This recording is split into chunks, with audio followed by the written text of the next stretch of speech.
همجدان باید چند قدیسی تیز گمشد چند پنگنک پیش ماده با همه جدن قبضه دستی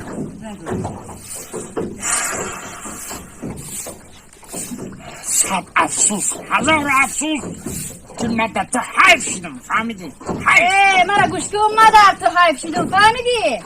مگه حیف صد افسوس که مدت حیف شدم ده حیف مادر تو حیف شدم فهمیدی؟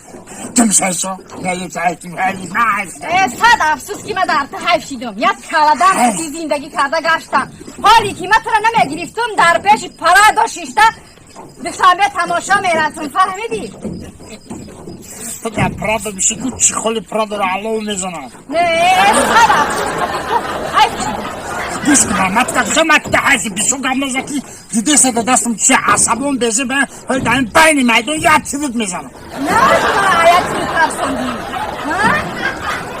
من حیف شدگیم در اینجا فهمیدی؟ حیف صد برو تیز دم شب رای من خودم حیف شدگیم من حیف شدم حیف شدم دورم کردم زندگی کرده گشتم من خودم حیف شدگیم در اینجا حیف صد هزاران بار حیف میلیون بار هزاران بار حیف که من خودم در تو حیف شدگیم فهمید حیف برو برکل یخم نظرمت کو نمالون قید زمین میزنی من حیف بیزار شدگیم فهمیدی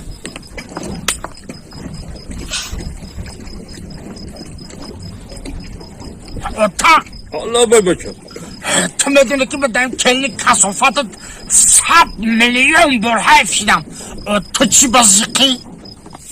حت آقایی من حیف شدگیم در او بچه کلدمی تو فهمیدی تو برای چی زیقی؟